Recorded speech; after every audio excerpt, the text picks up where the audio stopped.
मेघा, कहाँ हो तुम? सुभाष ने घर के अंदर प्रवेश करते ही अपनी पत्नी मेघा को आवाज लगाते हुए पूछा। अभी रसोई में हूं, बस आ रही हूं। मेघा झटपट रसोई से बाहर निकल आई। मेघा, फटाफट बढ़िया सी चाय बनाकर पिला दो, बड़ा मन कर रहा है चाय पीने का। सुभाष ने दुकान से आने के बाद कपड़े बदलते हुए कहा। बस अभी लाई बनाकर, आप तब तक मुंह हाथ धो लीजिए।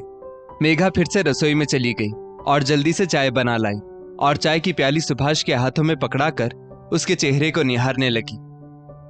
क्या हुआ मेघा, कोई खास बात है जो मेरा चेहरा बार बार निहार रही हो?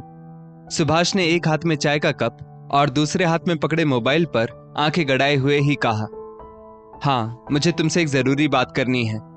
मेघा ने शांत और सरल शब्दों में कहा। हाँ कहो, मैं सुन रहा हूं। जबकि अभी भी निगाहें मोबाइल पर ही टिकी पड़ी थी सुभाष की। एक बात बताओ सुभाष, तुमने क्या सोचा है? मेघा ने फिर से अपना प्रश्न उछालकर पति की ओर ताकते हुए पूछ ही लिया। किस बारे में, क्या सोचा है? सुभाष ने मोबाइल में आंखों को गड़ाए गड़ाए ही कहा। अब ये भी भूल गए तुम मैं किस विषय में तुमसे बात कर रही हूं, या फिर जानबूझकर बात को टाल रहे हो? मेघा ने कुछ चिढ़ते हुए कहा। उसके शब्दों में हल्का सा रोष छलक रहा था। वो बुदबुदाई, पता नहीं क्या है इनके मन में। यार मेघा, तुम्हारी यही आदत बहुत खराब है। ये जलेबी की तरह बातों को गोल गोल ना घुमाओ। मुझे सचमुच कुछ भी याद नहीं आ रहा कि तुम किस विषय में बात कर रही हो। सुभाष ने सफाई देते हुए कहा। अच्छा सुभाष, अगर तुम्हें सचमुच कुछ भी याद नहीं है तो फिर चलो मैं बता ही दे रही हूँ। कल मेरे बड़े भैया भाभी यानी कि तुम्हारे साले और साली साहिबा की शादी की 50वीं सालगिरह है, और तुम्हें यह भी पता ही है कि उन लोगों ने विशेष आग्रह करके हम लोगों को अपने घर बुलाया है। तो फिर वहां चलने के बारे में क्या सोचा है तुमने?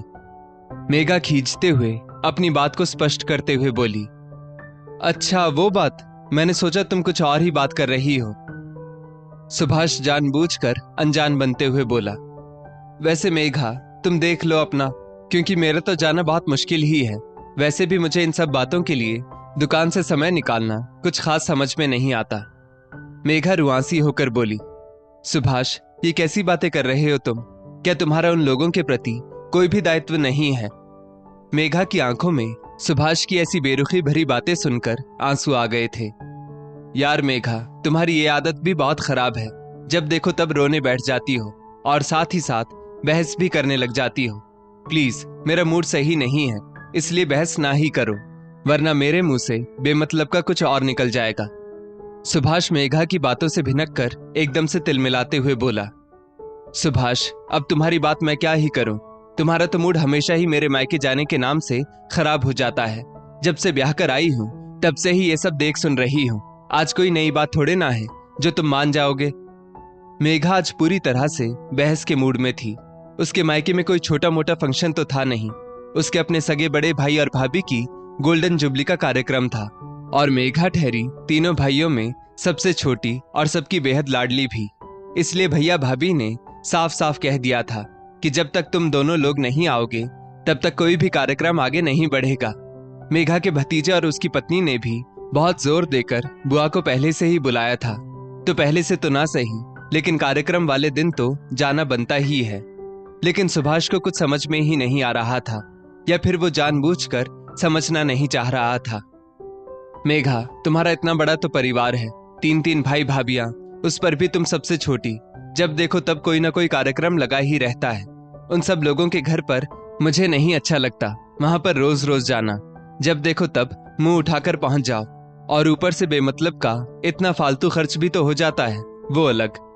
सुभाष भी हार मानने को तैयार नहीं था। सुभाष, मुझे जरा एक बात तो बताओ कि शादी के पहले ही तुमको पता था कि मेरा मायका बहुत बड़ा है, तब क्यों नहीं कुछ सोचा तुमने? और रही बात वहां पर आने जाने की, तो तुम कितना जाते हो मेरे मायके के किसी भी कार्यक्रम में? हमेशा तुम्हारे बिना मैं ही अकेली चली जाती हूँ। तुम्हारी इसी चिढ़ने की आदत के कारण तुमसे जिद भी नहीं करती। लेकिन तुम ये क्यों नहीं समझ रहे कि उन सब कार्यक्रमों में और इस कार्यक्रम में बहुत बड़ा फर्क है। ये मेरे बड़े भैया भाभी की शादी की 50वीं सालगिरह है, जो कि लोगों को बड़े ही भाग्य से मिलती है। और रही फालतू के खर्च की बात, तो उससे कहीं ज्यादा हम लोगों को वहां से मिल जाता है। लेकिन तुम्हारी सोच से तो भगवान ही बचाए। मेघा ने फिर से सुभाष की बात का तोड़ निकाल दिया। सच में मेघा, मान गया तुमको यार, तुमसे बातों में तो कोई भी नहीं जीत सकता। अब तो सुभाष खिसियाकर बोला। सुभाष, मैं बार बार तुमको बता रही हूं कि परसों से ना जाने कितनी बार भैया और भाभी के साथ साथ बच्चों का भी फोन आ चुका है और तुम कुछ प्रतिक्रिया ही नहीं दे रहे हो, ऊपर से बेसिर पैर की बातों को तूल दे रहे हो। मेघा भी अब तक बहुत खिसिया चुकी थी, लेकिन आज उसने मन ही मन कुछ तय भी कर लिया था। मेघा के मायके का परिवार ईश्वर की कृपा से काफी भरा पूरा था। 3 बड़े भैया भाभी और 1 बड़ी बहन, और उन सब का अपना अपना भी परिवार। सबकी लाडली और सबसे छोटी थी मेघा, तो उसको सबसे ज्यादा मनुहार करके बुलाया जाता। सभी लोग उसको जी जान से ज्यादा चाहते, क्योंकि उसका स्वभाव बहुत ही मृदुल और विनम्र था। लेकिन सुभाष को तो ससुराल जाने की बिल्कुल चाहत नहीं थी। जल्दी वहां पर जाने का नाम ही नहीं लेता, जबकि भैया भाभी बार बार सुभाष से आने का आग्रह करते रहते। और यही जब सुभाष के परिवार में कोई भी कार्यक्रम होता तो वो महीनों पहले से ही मेघा को तैयारियां करने के लिए कहने लगता, और मेघा करती भी सब कुछ पूरी तन्मयता के साथ दिल से। सुभाष के भी अपने 3 भाई और 2 बहनें थी, लेकिन सभी लोग पुश्तैनी घर में ही रहते। सिर्फ सुभाष ही अकेले बड़े शहर में दुकान करने के कारण बाहर रहता। सुभाष मेघा को लेकर कई दिनों पहले ही घर पहुंच जाता। अच्छा तो मेघा को भी बहुत लगता सबके साथ मिलजुल कर, लेकिन उसको इस बात से बड़ी चिढ़ होती कि सुभाष उसके मायके वालों के प्रति कभी भी सीरियस नहीं होता। परिवार में किसको क्या देना है, कितना देना है, सब कुछ सुभाष खुद ही तय करता, जबकि मेघा खुद भी आगे बढ़कर अच्छे से अच्छा सबको लेती देती। लेकिन वहीं मेघा के मायके में कुछ भी खर्च करने के नाम पर ही सुभाष हाथ खींच लेता। क्या करोगी वहां इतना सब कुछ देकर? उन लोगों के पास आखिर किस चीज की कमी है? तुम्हारा बस चले तो तुम अपने मायके वालों पर पता नहीं क्या क्या लुटा दो। सुभाष की इतनी जली कटी बातें सुनकर मेघा अपना मन महसूस कर रह जाती। वैसे तो मेघा के भैया भाभी का खुद का अपना ही बहुत बड़ा परिवार था, बेटी दामाद, बेटा बहू, नाती नातिन और पोता पोती। लेकिन वो तो आज भी अपने भाइयों की दुलारी थी, बस इसीलिए उन दोनों का सम्मान और भी ज्यादा होता। सुभाष, मैं कभी तुम्हारे घर वालों के प्रति किसी भी दायित्व से पीछे नहीं हटती, लेकिन आज सचमुच मुझको तुम्हारा व्यवहार बहुत बुरा लग रहा है। मेघा की आंखों में फिर से आंसू झिलमिलाने लगे। वो कोई पराये हैं जो तुम पीछे हटोगी? वो लोग इस घर के, इस परिवार के हैं। मेरा खून का रिश्ता है उन लोगों के साथ। सुभाष तमक कर बोला। सुभाष, पराये तो मेरा मायका भी नहीं, तो फिर तुम कोई भी दायित्व निभाने में पीछे क्यों हटते हो? मेरा भी खून का रिश्ता है मेरे मायके वालों के साथ।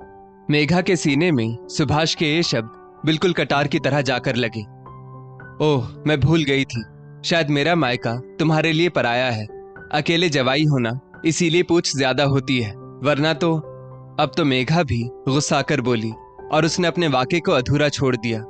अभी सुभाष और मेघा की बात चल ही रही थी कि तभी फिर से भाभी का फोन आ गया।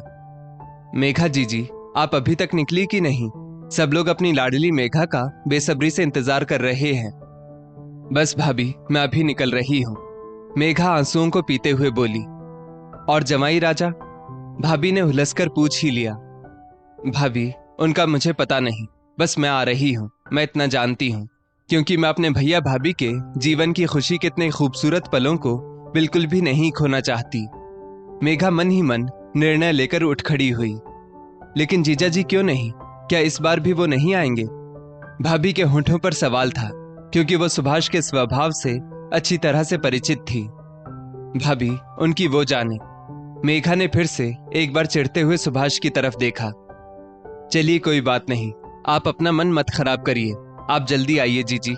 आपके भैया ने तो निर्णय कर लिया है कि जब तक छुटकी नहीं आएगी तब तक कोई भी कार्यक्रम आगे नहीं बढ़ेगा। भाभी के ये शब्द बार बार मेघा के कानों में गूंज रहे थे। आज मेघा ने सुभाष के सामने ही बैठे बैठे पूरी हिम्मत करके खुद ही कैब बुक कर ली और तैयारी में लग गई। सुभाष सामने बैठा सब देखता रहा। महसूस तो वो कर ही रहा था अपनी गलती को, क्योंकि मेघा कुछ भी गलत नहीं कह रही थी। वो हमेशा उसके घर वालों के लिए पूर्ण रूप से समर्पित रहती है।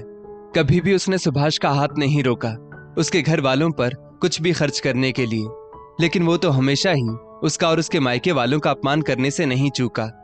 कैब दरवाजे पर आ चुकी थी और मेघा अपना सामान लेकर जैसे ही निकलने लगी, तभी सुभाष ने आकर मेघा का सामान अपने हाथों में पकड़ लिया। अब क्या है, क्या मुझको भी नहीं जाने दोगे? लेकिन आज मैं तुम्हारी एक भी नहीं मानूंगी। मेघा की आंखों में दुख के बादल मंडरा रहे थे। मेघा रुको, मैं भी चल रहा हूं तुम्हारे साथ, सुभाष ने नम्रता के साथ कहा। क्या कहा तुमने सुभाष? सुभाष की बात सुनकर पहले तो मेघा चौंक पड़ी और फिर अचकचाकर सुभाष को देखने लगी। अब ऐसे भी ना देखो यार मेघा, मुझे एहसास हो गया है कि मेरा ससुराल भी मेरे लिए पराया नहीं है। मैं तुम्हारे साथ अन्याय कर रहा था, प्लीज मुझको माफ कर दो। सुभाष ने अपने दोनों हाथों को कान पर लगाते हुए कहा। थैंक्स सुभाष। और मेघा सुभाष के गले लग गई और थोड़ी ही देर बाद मेघा कैब में हवा से बातें करते हुए सुभाष के साथ खुशी खुशी अपने मायके जा रही थी। दोस्तों, इस स्टोरी को लेकर आपकी क्या राय है? नीचे कमेंट करके जरूर बताइएगा और ऐसी ही और भी बेहतरीन वीडियोस के लिए हमारा पेज जरूर फॉलो करें। धन्यवाद।